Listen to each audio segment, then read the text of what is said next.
You know, we had no computers. And I mean, it was, we didn't have internet. Think about that one. Yeah, so the really only way to communicate things was through cinema or through television. And what was your first documentary, the one that you filmed at you're 16? What was that about? It was about the monarch butterflies. Oh, nice. Yes, because an uncle of mine, he had a ranch in Tuxpan, Michoacan, and we used to walk from Tuxpan up to Angangueo and watch the butterflies before they were famous, you know, before they were officially discovered. We used to go there, and I started with photographs of the monarch butterflies. You muted yourself, I think.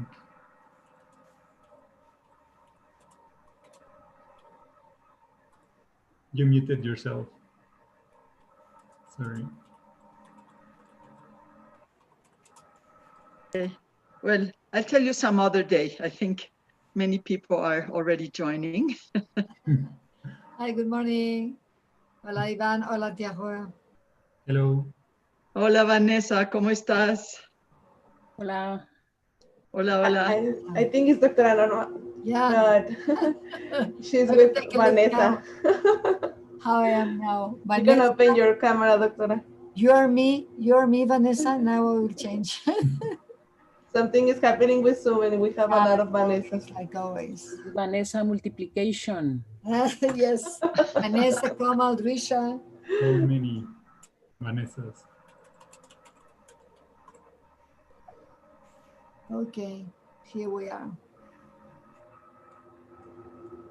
If you have a Vanessa Hernandez in your name, you can just rename with your real name, please.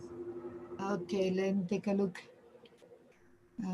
Destiny, Caroline, Kevin, Liliana. I think we can start even.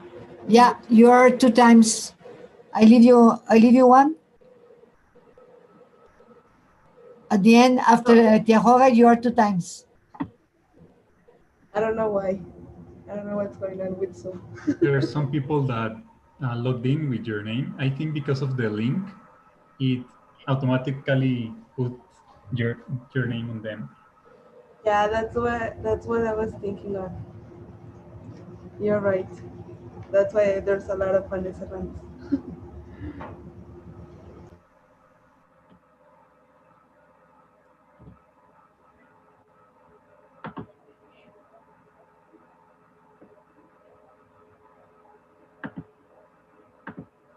I think we are ready to start. Welcome, dear Tia Olga and dear Dr. Diana, the tea evaluators from today. Is Destiny around? Yeah, okay. So, the POP family welcomes you to this session titled Presentations of Community Projects. Yes, We're thrilled to have you here, and we would like you to kindly ask you to mute your microphones in order to remove background noise. If you have any questions, feel free to type them in the chat. Follow us in social media to stay informed. I'm going to put the links in the chat. And we encourage you to use the following hashtags, in which I'm going to put in the chat box as well, so that you can put them in your social media posts. Well, I'm Ivan Ransom, a cellular and molecular biologist specialized in sustainability. And I'm going to have the honor to present Tiahoga Ruge. She's a specialist in climate change, public policies for sustainable development, and environmental education and communication. She's currently the representative of Earth Day Network in Mexico. Her passion and commitment to preserve the environment have shaped her impressive career, leading her to immensely contribute to the sustainability and environmental awareness in Mexico and around the world, both through her outstanding documentaries and her leadership in environmental education. Federico Fellini said that each language is a different way of seeing life. And well, Tiahoga is fluent in 5.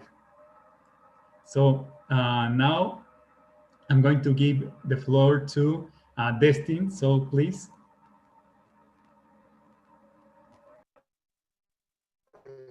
Hello, everyone.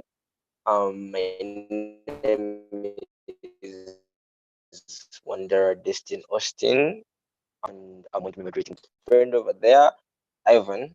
And I just hope you all are in and keep having the positive vibes for the post festival. And I just hope everyone's really fine generally. Yeah. So can we start off already?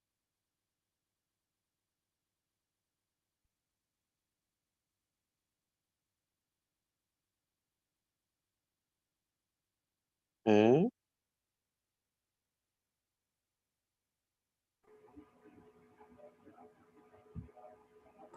Can you present the panelists, please?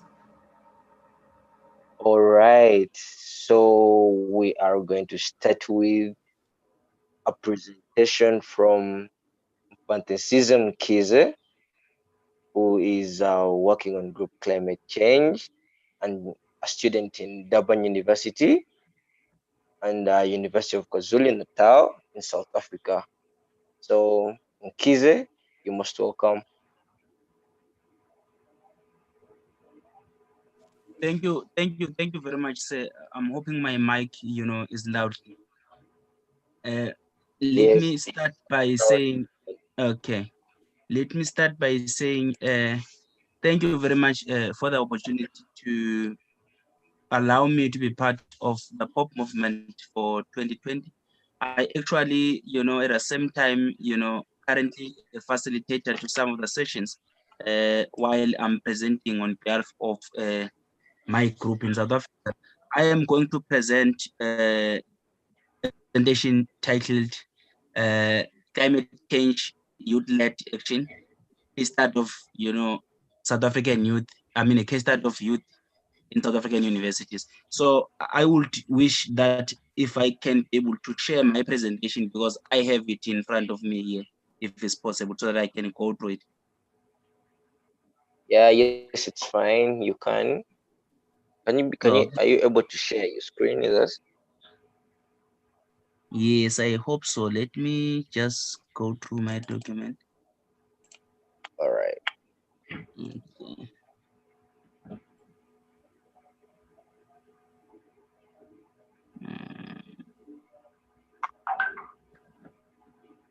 Are you able to see my presentation?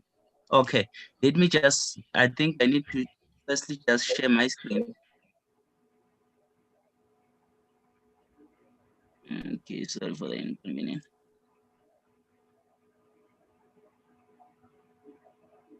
Okay.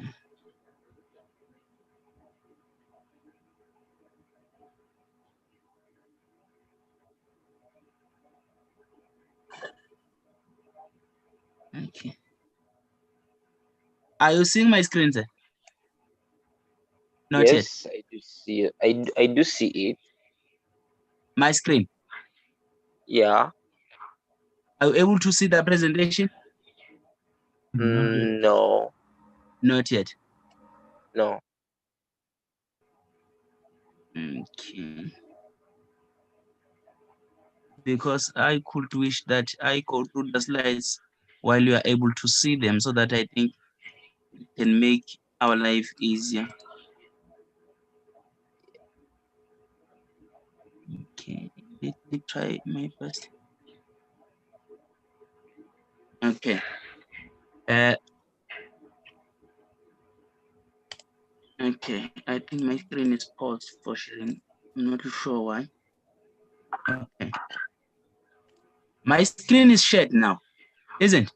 Yes, fine. Very fine. Yes, I have opened my presentation here. Are you able to see it? Yes. Okay, thank you. That's great. I'm just presenting a presentation titled Community Projects as already alluded. Visit us on the social media and you will get more updates about the sessions. Okay, can I continue? Yes, please. Okay, sorry, man. as a youth based in South Africa, we work as a young people, you know, conducting various projects when it comes to climate change. We are actually very passionate on climate issues, and we are concerned about the status of, about the status of our planet. So as a result, as being young people based from different universities, we decided to say, let's start initiatives that, you know, address the issues that concerns our planet for us to prepare for a sustainable future. So this presentation will just take you through on actually the activities that as a young people in South Africa, we are currently doing. Okay. The fundamental purpose or underpinnings for our effort are actually based on this background that globally global emissions of carbon dioxide have increased almost 50% since 1990, increasing annual temperature by 1.5 times, expected to rise by 3.6 by 2081 to 21. Climate change effects includes greenhouse, impact on health and wildlife, impact on infrastructure, ecosystem and biodiversity, impact on water resources, agriculture and food security. South Africa, being part of, you know, the global stage as one of the UN member states, these are the challenges that within the country we are faced with, which actually are not basically the challenges that are only faced with as a country, but these are the countries that, you know, are at the global stage as challenges, which also are affected as a country. So our purpose of existence is actually underpinned, you know, by this background. Our aim is to actively contribute towards a sustainable climate action, as already alluded. Based on this aim, our objective is to create awareness on the impact of climate change on the environment, to promote collaborations with key stakeholders on climate change, also to explore and propose or engage in the implementation of potential alternatives to minimize the effect of climate change. The target audience for our effort or for our current action towards addressing climate issues in South Africa is generally inclusive of all people of eThekwini, which is Durban. However, our fundamental purpose reaches a lot of young people inside and outside South Africa. As of a result, we are not limited only to South Africa, but we work with different, you know, stakeholders, young people mainly across Africa and also globally. For what we have done in terms of our performance towards the climate action, the fundamental purpose is aligned with Agenda 2030, which is the Sustainable Development Agenda that is actually implemented through the SDGs. As a result, we conduct these various activities that are automatically interlinked towards achieving impact. So what we have done, or what we are currently doing as youth in South Africa, we conduct the various of climate change visual dialogues, which actually are meant to, you know, engage different stakeholders with an aim to find, you know, a common view to what extent we can improve our participation towards climate action. We also participate in global platforms such as MIT Africa COVID-19 Challenge, that was actually a conference that took place during COVID-19. We also established a climate change online campaign, which is driven through the existence of the Facebook page that we are conducting, where we share a lot of insights and also engagement towards issues of climate change.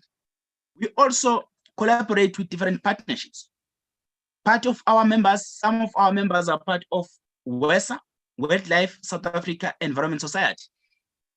Some of us are part of Durban Climate Change Forum, which is also a forum based or coordinated between Durban University and University of KwaZulu-Natal.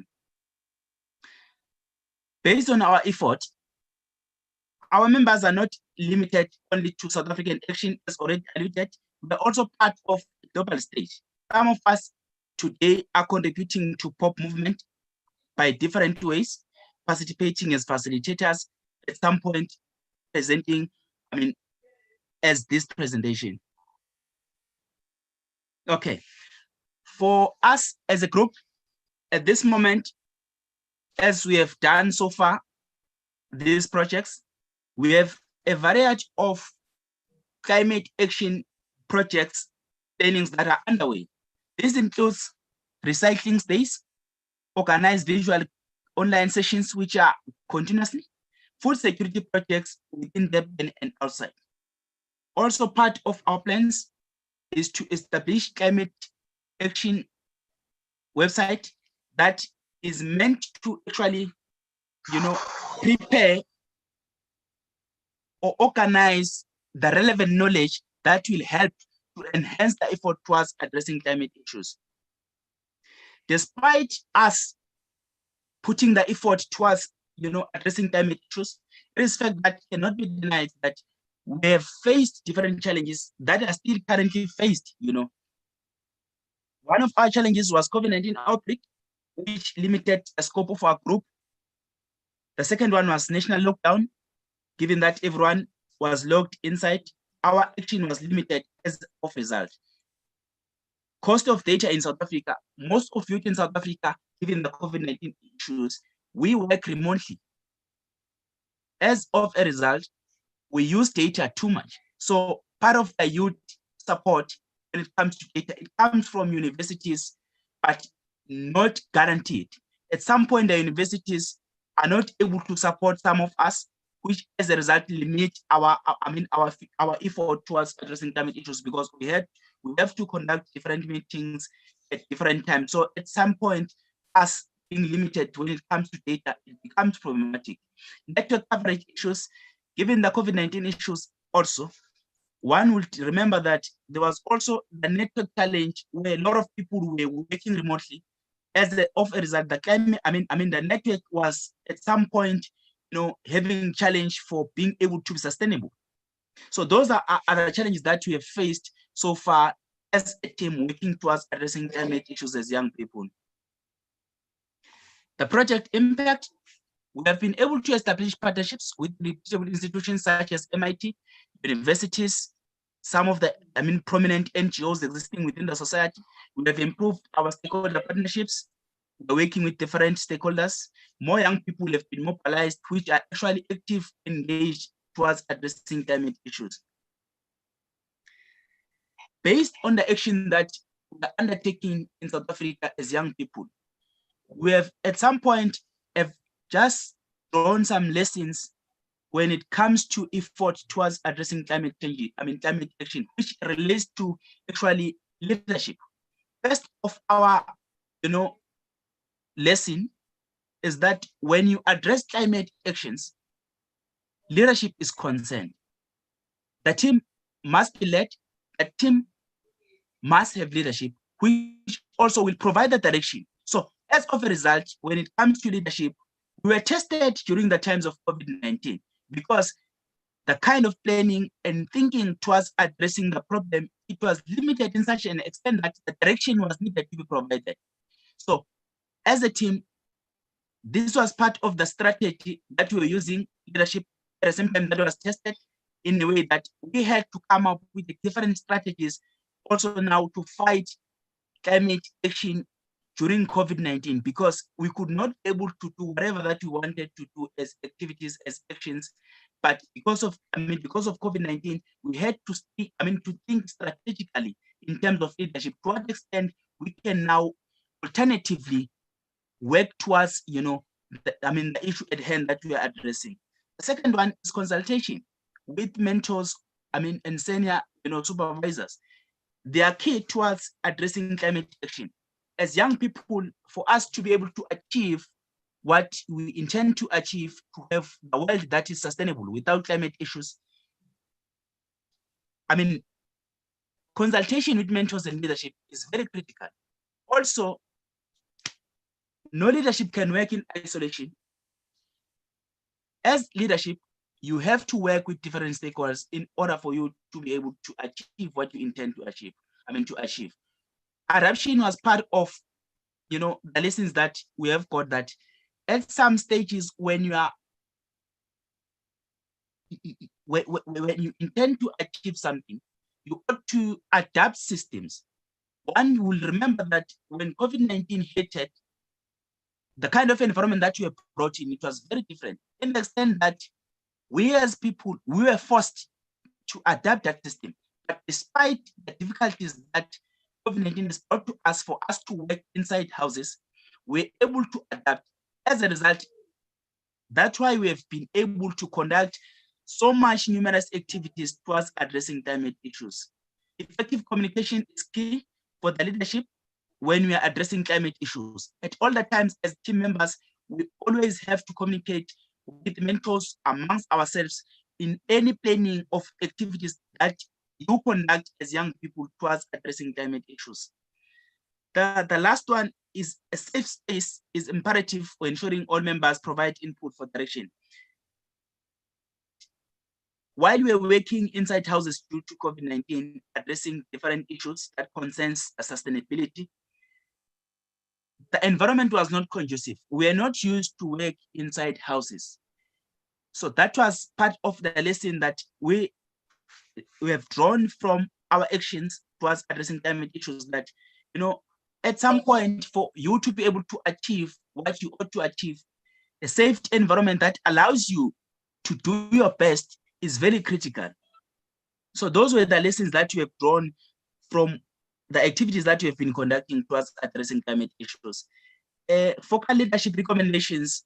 These are the recommendations that we believe, should be taken into consideration towards climate action, especially in relation to leadership.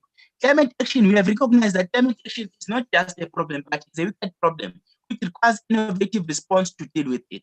So young people coming with mindsets, generating innovations are one of those critical things that need to be brought in towards addressing climate issues. Consultation with all key relevant stakeholders is not negotiable. In order for you to achieve what you ought to achieve, especially when it comes to climate action, it cannot be done, while working alone. Numerous stakeholders has to come on board for you to be able to achieve what you ought to achieve. Okay, these are the portfolio of evidence as per the presentation that already has been provided. You will see there's a Zoom screen there where the group actually conducted the online climate session, where young people were all invited. Then they came in numbers. There were sort of lessons that were drawn, which encouraged young people actually to take action towards climate action. One of our members, Ayanda, joined the Commonwealth Future Networks and Youth Innovative Forum, where they also shared the perspective around taking action towards a sustainable future. We have one of the prominent, filmmakers in South Africa who actually presented, the way in which how, his career influences climate change, and what that is a lesson that we can take through filmmaking for us to address climate issues. Okay, one of my teams here, together with the mentor, Mr. Hemsin, under Durban University of Technology, visited the Durban Valley Forest, where the history of forest and the importance of forest, towards addressing climate change was shared. It was a successful day where some lessons were taken by young people, as you see there, standing together with the mentor. You have the Wesa there sharing books, which young people came together, and there was a young activist with climate issues that shared some lessons. There is also a climate, an inclusion health thing there, where on behalf of the group, myself and Ayanda were part of the MIT COVID-19 Challenge Conference. As of a result, this organization became as part of the innovative ways in which we thought going forward as an outcome of the conference, this is what we need to do. On this day, recently, we have planted numerous trees in South Africa within the Durban University of Technology, where we're working together or we're working in partnership with the Department of Horticulture. So that brings into the end of my presentation. So the presentation actually it shares the perspective of young people in South Africa to which how they contribute towards climate action. We believe that young people contributing towards climate issues for us to meet Agenda 2030 are critical. So as much as various stakeholders are important, young people should lead this direction for us to be able to meet the Agenda 2030. Thank you very much. Wow, wow. Thank you so much. We truly really appreciate the presentation, and it's really touched me and most of us here. I'm also a young person, and I do also participate in such things. They said in Uganda under Hitachi Africa, me and Medahope and my other members, we do such activities involving mainly us the youth, to put in our energy into positive impacts of our environment.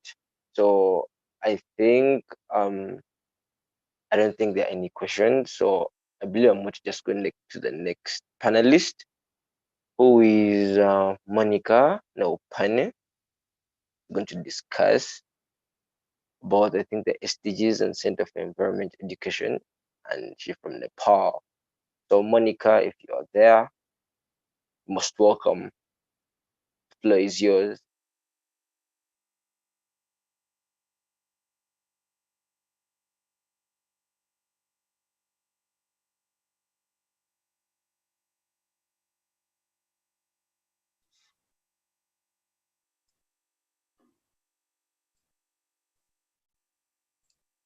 Monica.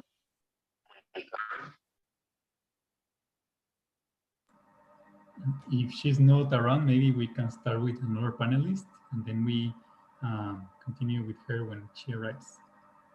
All right. So the next panelist was Cherop Zagaglet. If you're there, you most welcome. Share with us.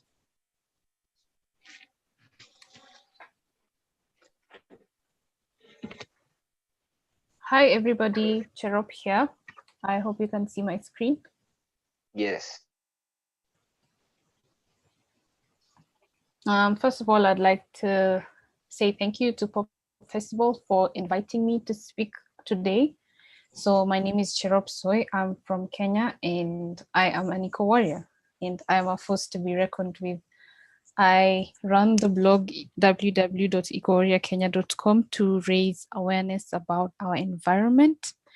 And before I get into anything, I have to explain what an eco warrior means. So an eco warrior means someone who's actively trying to prevent damage to the environment in their own little way.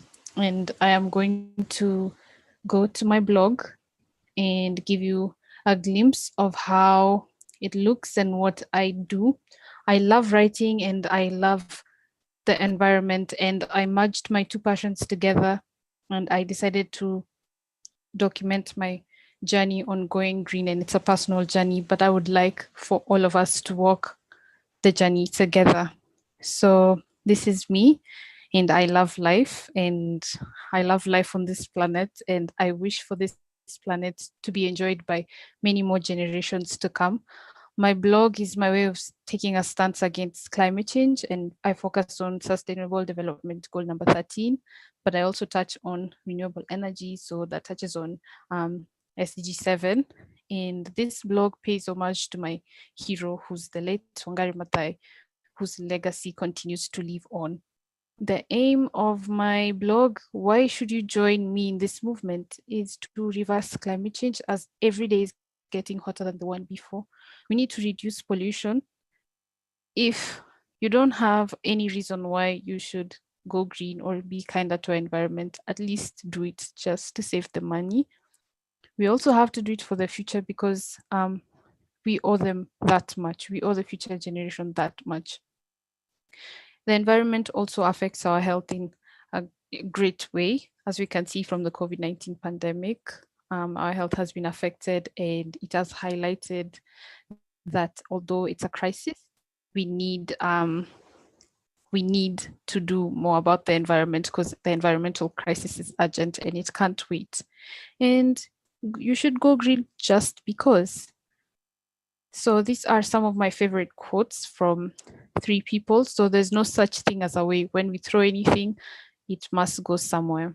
And from Wangari Maathai, until you dig a hole, you plant a tree, you water it and make it survive, you haven't done anything. You're just talking. And this is Elon Musk talking about how we're running low on the carbon dioxide and into environmental catastrophe. So my goals are to go zero waste and to do sustainable living. And I will leave the link to my blog. And let's get back to our presentation. So from writing about the environment and writing it in my story in my own way, I realized there was a huge gap when it came to the environmental knowledge when it comes to our children, our little ones, the future generations. So out of my blog, Korea Kenya, I decided to branch out and do a Mashujaa Wadogo project. And Mashujaa Wadogo is Swahili for little heroes. So the problem we have is there's an environmental awareness knowledge gap in children. Our school system here in Kenya doesn't cover climate education. And so the target of this project are elementary school children from all over the world, but it starts with the children in Kenya, and perhaps we can branch out and spread the curriculum to other parts of Eastern Africa, Southern Africa, the whole of Africa, and eventually all around the world. So this is just a summary of the curriculum. The first lesson would be to introduce them to the environment, then slowly teach them who they are and their position in this environment and the planet, and then give them a history of the problems that the planet has been facing. Show them the current state of the world today and what might happen if we do not take action. And I like to leave anyone I come across with a call to action. So after you've learned all of these things, what can you do to help reverse these problems? And the sole objective is really for the children to have a full understanding of what the environment is, their position in it, and how they can improve the current state of their planet in their own little way. Because the little things are not so little. And I'm also involved in a youth constituency, and it's a formal engagement mechanism for young people in the UN and UN related processes, and it acts towards the youth engagement in other energy focused processes in the multilateral system. And if you'd like to join the constituency, these are the links to the official mailing list and the Telegram group. And so to everyone on the call, if you feel like you don't have the power or you don't have the voice or you don't have enough resources to change the world or for climate action, just start anywhere. I started with a draft and I started with my stories and I built my blog from ground up, and yeah, I started, and one small step in front of another led me to a journey that I am so proud of. So let me just highlight some of the good places that my blog has taken me. It's not so old. I started it in September 2019. And from it, I won a Winnie essay by Irena, and I got to give a youth perspective on renewable energy at Abu Dhabi, the Irena headquarters. I also am a finalist of the Youth Policy Case by the United Nations Framework Convention on Climate Change, the UNFCCC. And quite recently, this previous week, I was a MOCOP delegate representing Kenya and specifically zeroed in on climate education. So if you feel like you're not worth listening to, or if your voice cannot be heard, you'd be surprised by how your little thing can take you places. So just start. And that is the end of my presentation. Thank you. Wow. Thank you so much too. Thank you so much, Cheryl, for giving the time, for being wonderful in everything you do. Yes, actually have a point. The little things do matter and they aren't little. So I believe we have all gotten something and we should all do it in our different areas and countries. So teaching our children, teaching everyone from the best about the environment so that at the end of it all, the environment is sustained because we owe the future that much for our environment.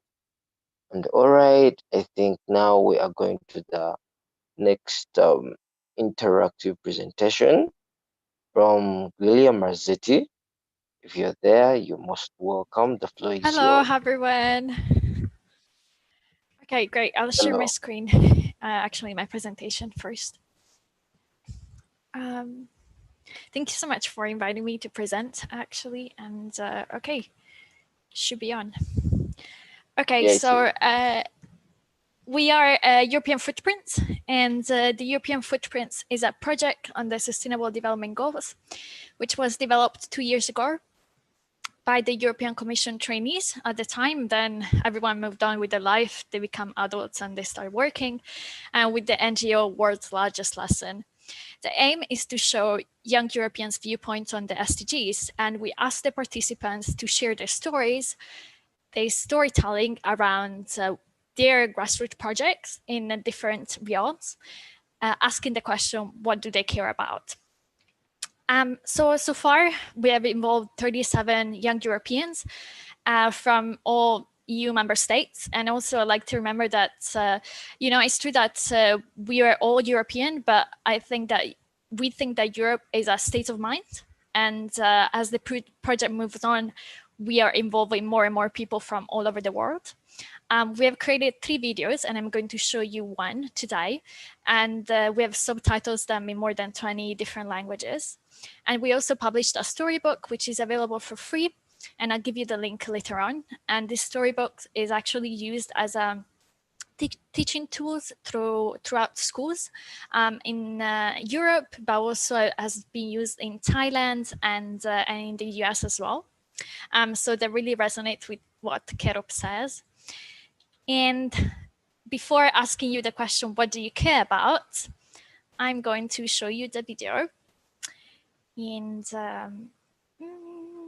you should be able to see it.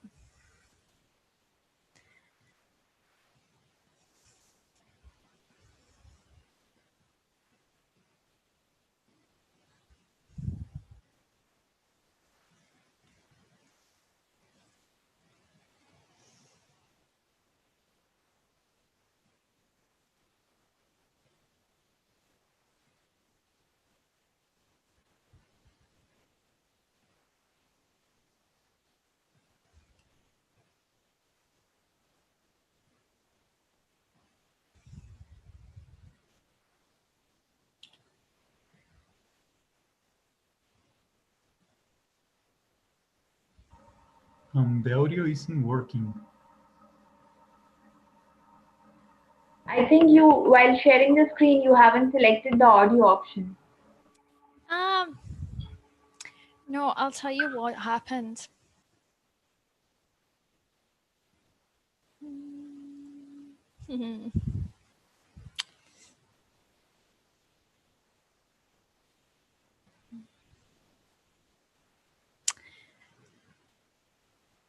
Yeah, you're correct, indeed.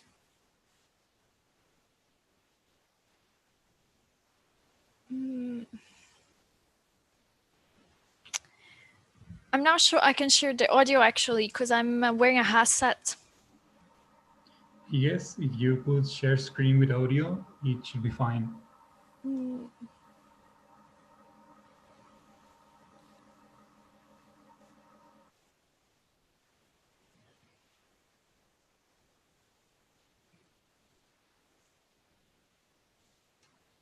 Let's try again. Do you hear now? No, maybe if you can stop sharing screen and then share it again. Okay.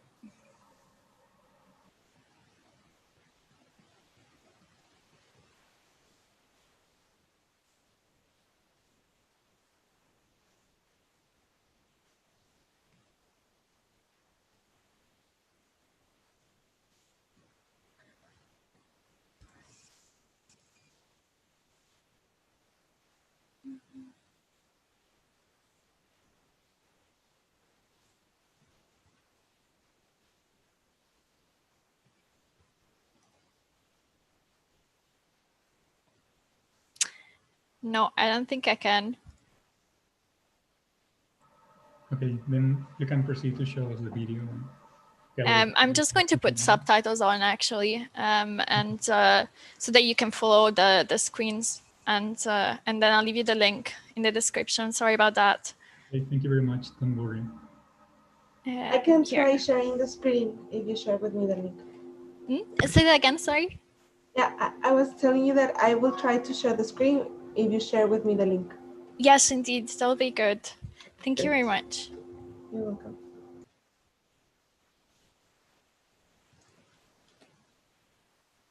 Yep.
And more accessible for all. 2.7 billion people do not have access to clean cooking. So this means they use fuels such as coal or wood, which when burnt releases small particles.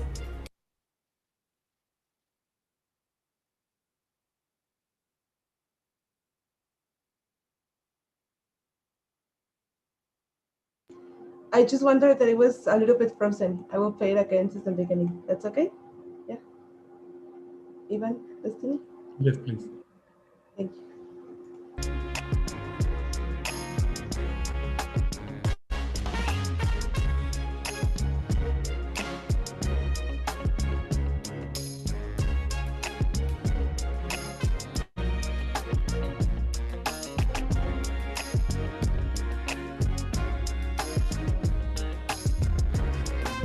We should understand that as citizens we have the power to make institutions work better. For example, by enhancing citizenship initiatives, by working with different channels like NGOs, universities or media. Exactly, and that's where the media can help us fight corruption. Because when we protecting their sources of information, they can disclose the valuable information on corruption. And without that information, we cannot fight corruption. We cannot make our institutions better. I'm really happy that in Slovenia, a lot of cities is doing a lot about sustainable development. They're closing up city centers, offering space for the walkers, for cyclists, for small businesses to thrive back again in the cities. That's amazing, and I agree. Infrastructure in cities is important, but it's also important between cities. I was also able to study in Sweden while living in Denmark, and commuting every day by train really reminded me that with good infrastructure, we can all travel more environmentally friendly as well. So for the future, I hope public transport will be more affordable and more accessible for all. 2.7 billion people do not have access to clean cooking. So this means they use fuels such as coal or wood, which when burnt releases small particles. This is known as indoor air pollution, and it's one of the world's leading causes of premature deaths. So that means that bringing electricity to everyone is not just about creating jobs, promoting education and gender empowerment, but it's also about saving a lot of lives. I believe in sustainable cities and communities because I did my master's thesis on opening up public spaces and enhancing democracy. I followed a lot of cool artists, street artists around who taught me that creating more open public spaces can contribute to creating a kinder world for all of us. I think income inequality is one of the most significant threats to the world today. In some places it undermines the development of human potential and many young people are forced to leave their home countries. So what do you think you can do to address this issue? When I was a student in France, I discovered a local organization which I thought in the beginning would only be a small project where we actually helped students to finance their studies by reducing prices of all their groceries. We're selling products under 80 to 90% of the original price. Afterwards, I found out actually that it was a project at the national level, that students all over France came together in order to help other students on a solidarity basis to succeed in their studies without having to take off another job in order to succeed. Let's talk gender equality. Why do I care about it? Well, first of all, because I represent one of the genders. And also because, at least where I come from, people still approach feminism with a lot of prejudice and have stereotypical views towards it.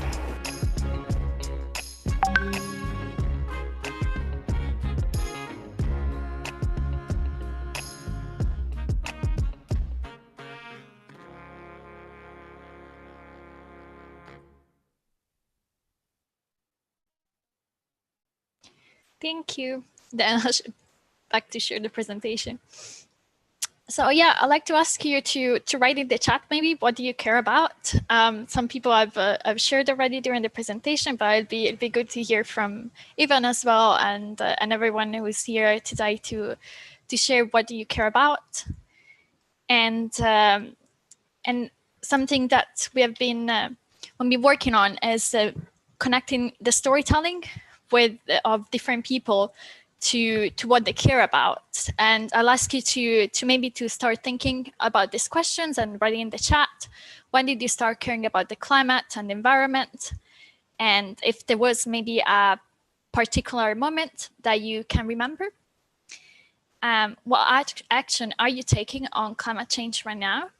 I've heard already from your presentation, but then everyone else could maybe contribute. And how do you feel about that?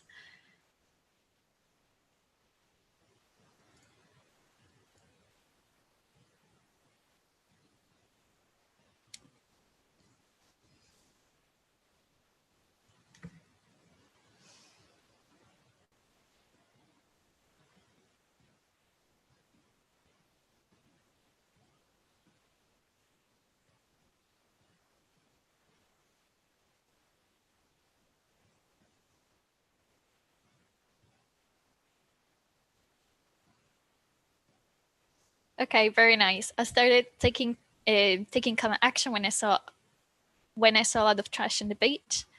Then Kerup says, I started caring about the environment when I was about 6 or 7, when I started being vocal about it last year through my writing. And that really resonates with me because I started caring about the environment about that age as well, 6 or 7. Just going to be waiting for a few more comments and then we can move on. And thank you so much for everyone for contributing. And even as I mentioned, justice and a good life for us, that's what he cares about, independently of their species.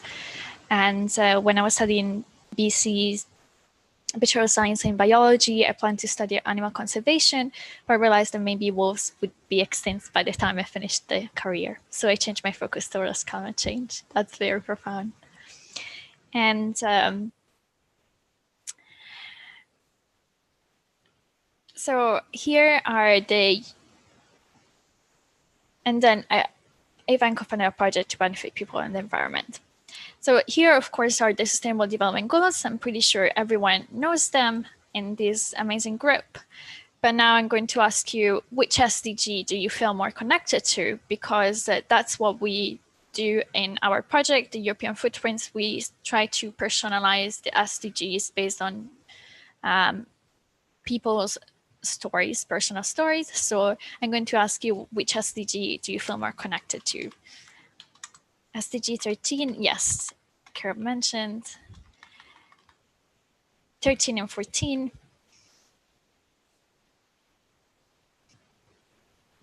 God, for me, for example, is SDG 7, because I really do care about access to energy and affordable and clean energy to everyone, and also SDG 5 for gender equality, because I'm an engineer in I'm an engineer, so for me it's very important to have females recognized, female and non-binary people recognized all over.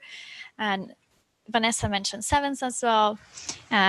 Satya mentions SDG 2, zero hunger, which is very good. So what steps are you taking to communicating the SDGs? We've heard from amazing projects today, but also someone else that maybe hasn't spoken yet. What steps are you taking to communicate the SDGs or to act on the SDGs? Could be, I know Carol, for example, writes, and it's good. SDG 3 health. It's very good. So for example, with our projects, we're going to be starting a podcast as well. And we're going to create, again, find new narratives on how to communicate the SDGs to people who may not know about it.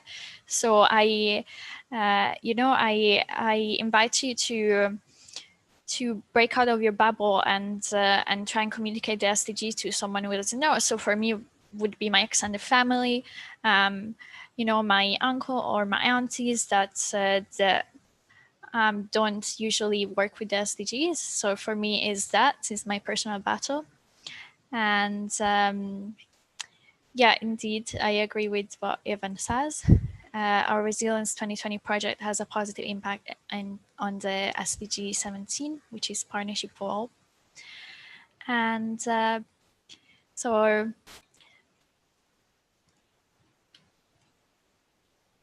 all the time. Great. So thank you very much for this opportunity. I invite you to keep in touch with us. You have our social media handles and our mailbox. As mentioned, we are going to be expanding our narratives, trying to communicate new projects, etc. So if you'd like to collaborate with us, don't hesitate to get in touch. Thank you very much again.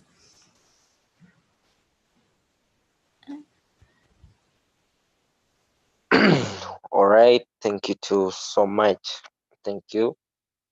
I believe that was a wonderful interactive session. And now I think I'll go back to Monica if she's available. So Monica, are you around? So maybe while she arrives, I'm going to present, because I missed presenting Dr. Diana Cecilia Escobedo Urias. She's a researcher and academic who trains young talents at her university with a vocation to serve and support the development of research and projects focused on combating and fighting climate change.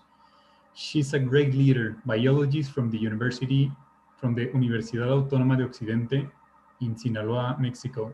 She obtained a master's in science degree with a specialty in marine resource management and a doctorate in marine sciences at the Marine Sciences Research Center of the National Polytechnic Institute in Baja California Sur, Mexico. She's a professor researcher at the Interdisciplinary Research Center for Integral Regional Developmental from the Sinaloa unit. So thank you very much for being here with us, and thank you very much for all the panelists. Hope Monica is back. Otherwise, let's start with the questions, if anyone has questions for the panelists.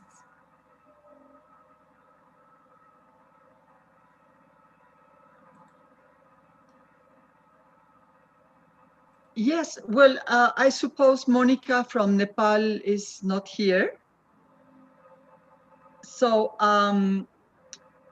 I wanted to ask Sharop Soy from Kenya to how many people do you reach, Sharop? What is your outreach with your blog?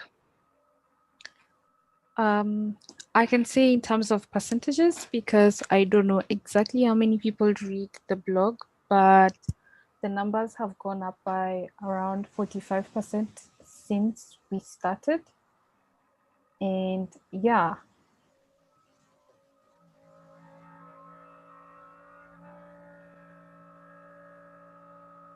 But you don't have a specific number. So since 2019, you are now up 45%? Yes, with the engagement percentages from the blog since September 2019. Okay, thank you. And I also have a question for Julia. In the same way, how many people, how many young Europeans do you reach with your work? Yeah, thank you for the question.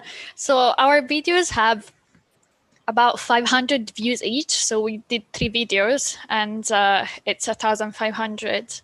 And the storybook has been downloaded about 100 times. And we just assume that the storybook has been used in classes of around 20, 25 people.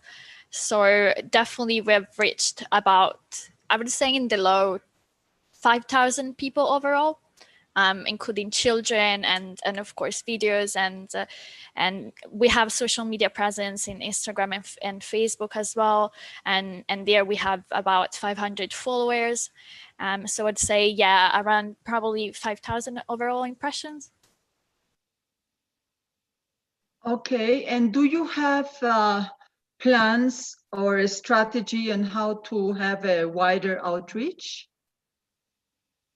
That's an excellent question.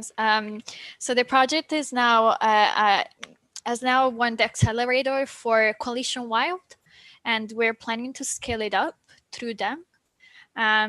So we'll be, as mentioned, opening a podcast, so they just give us a bit more audience, and also we don't have a blog yet, but by end of this year, so in a month's time, we'll be having a blog up and running, so that we're going to be writing articles, and that'll be part of our scale up plan. And when did you start? When you say 5,000 people, this is beginning from when? October 2018, so it has been 2 years. Okay, thank you very much.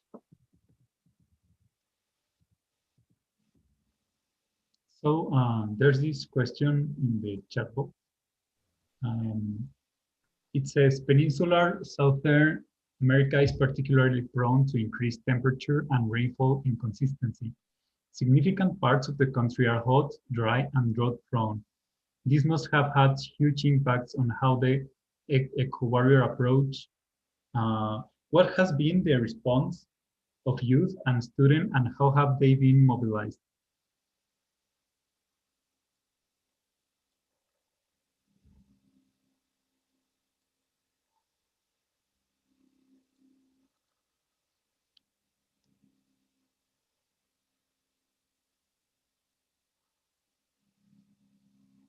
Nkize, this is a question for you. I don't know if you are around.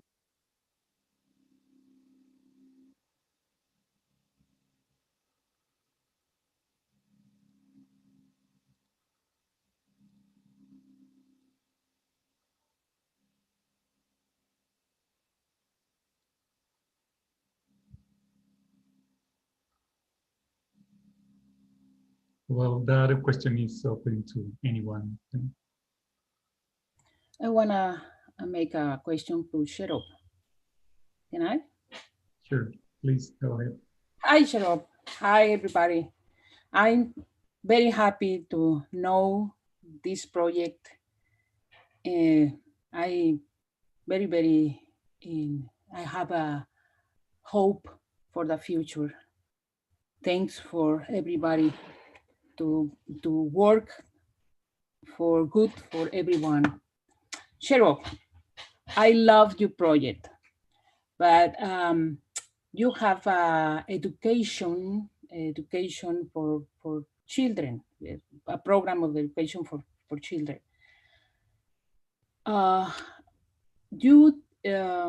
You think what is the mechanisms to give to the schools your material? You think about it?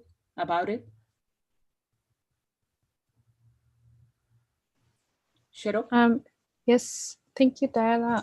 Your question is the mechanisms, if there will be implemented with the schools? Yep.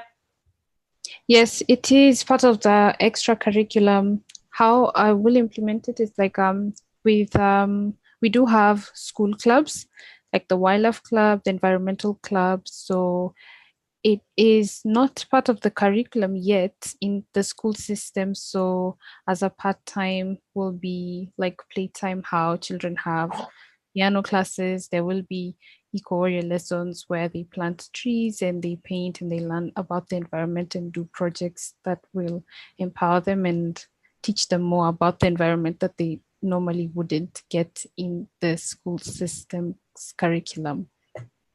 Okay. Okay, thank you. Thank you.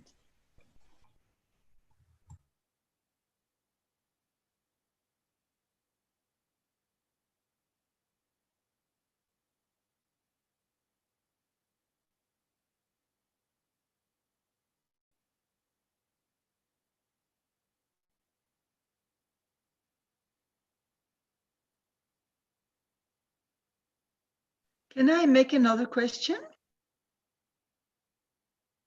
Yes, please. Yes, well, to Mepasite from Durban University of Technology. Also, I very much like your project.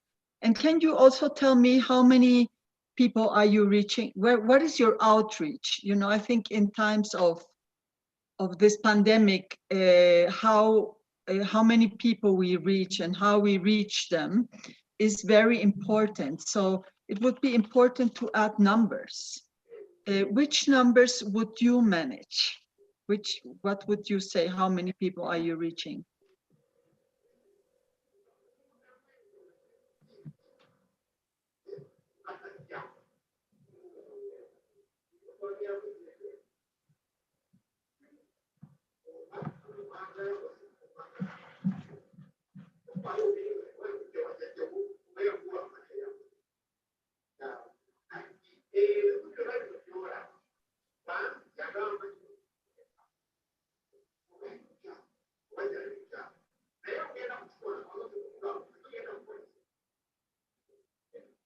Well, I don't know if this is okay, or maybe you want to, Ivan, maybe you want to manage this.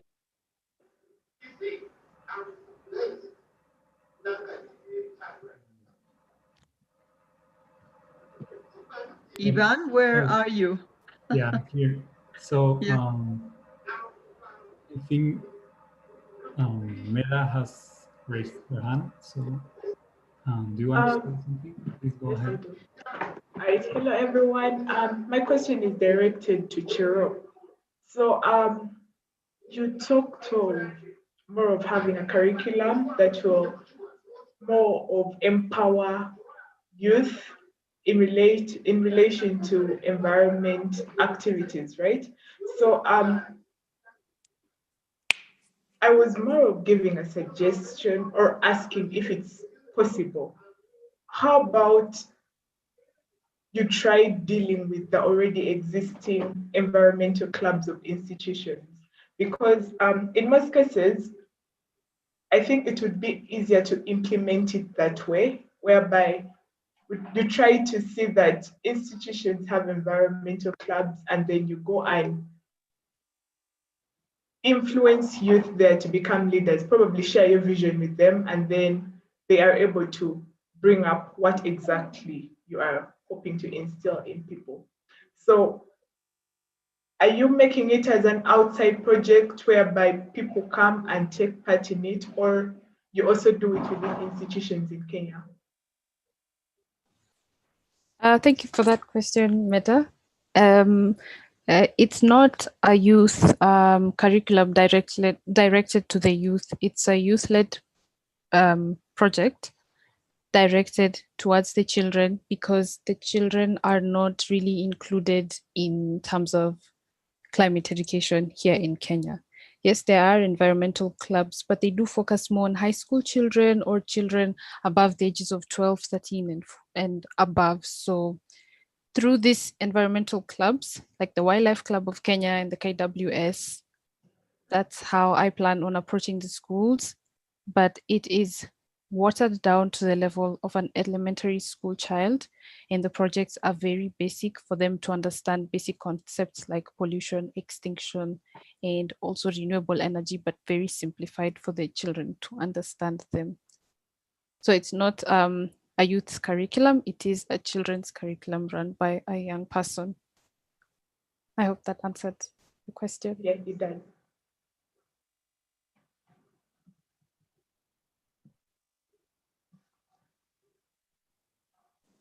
Okay. Wonderful.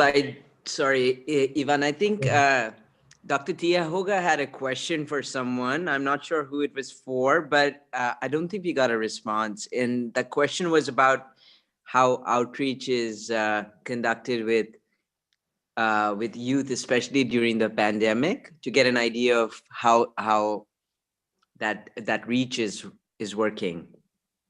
Right, Dr. Tia Hoga? Yeah. So I don't. Who is the question? Yes, directed? it was for Mepatesite from Durban University. Right. Okay. Are we able to? I don't know if you're able to hear us. Would you be able to answer that question, if possible, please? I don't know if there's. Well, unfortunately, I don't think Fatisiza is available, so the question wasn't answered sadly. Right. Okay. Thank you. But there's a question. There's a question for Julia in the chat. I think if she's around, she can answer it. Yes, excellent question. Hey.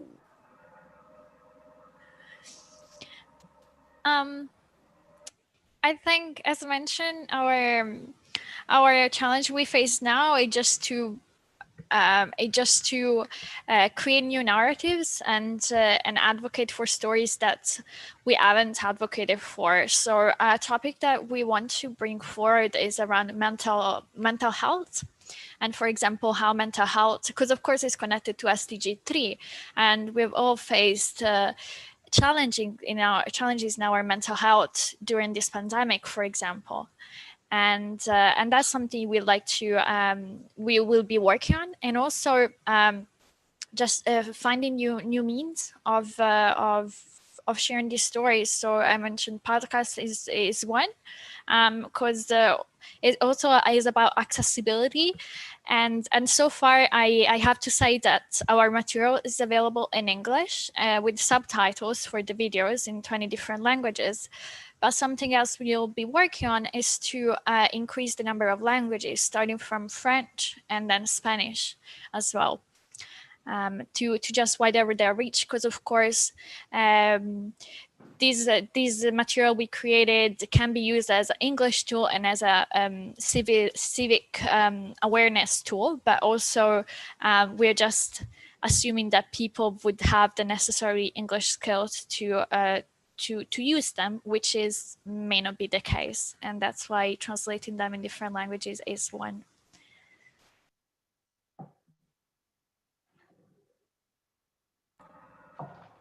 Okay, I don't know if any of the evaluators have something to add to the session. Okay, please go ahead. Yes, for Julia. Julia, you mentioned that you are working together with the organization of the world's largest lesson. How are you working together with them?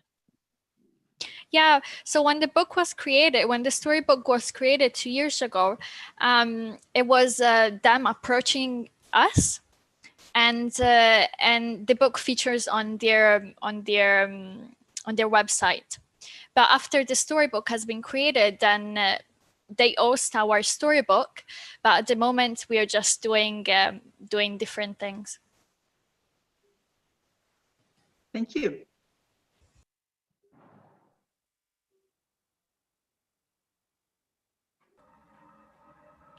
I don't know if there's something else that you want to ask, or else, well, thank you very much for all the panelists for presenting your projects, all from around Africa and Europe. Those are amazing projects, and we're going to make sure to follow your projects and see how they develop. Thank you very much for presenting them in our panel and for making all of this for your community, for your country, and for the planet. Thank you very much, and hopefully we are going to be able to connect. Let's use this opportunity to connect different projects and to connect with each other to fight for a common goal. Thank you so much. I don't know if you want to add something. Well, thank you and congratulations for all the projects. It's going to be difficult to evaluate, but they are all wonderful, and congratulations, and we wish you go for it. Reach out to more people. I think they are wonderful. Thank you, everyone. Thank you. Thank you. And just to clarify,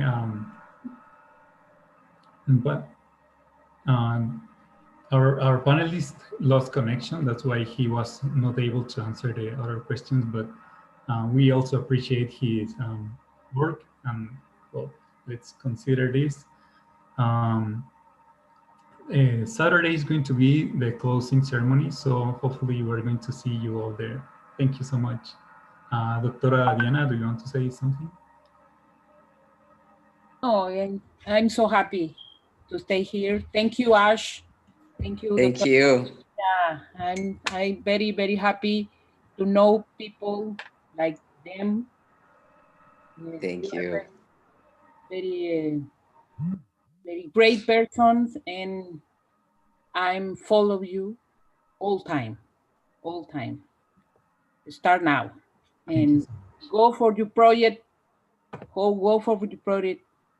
Everyone, thank you. I'm very glad. Thank you so much. Such an honor. And I also wish to echo that. I just want to say the projects are absolutely fantastic, as were the presentations. So thank you ever so much. And Dr. Diana and Dr. Tiahoga, Justin, hermano Ivan, gracias. Muchas gracias. Thank you so much. Thank you all.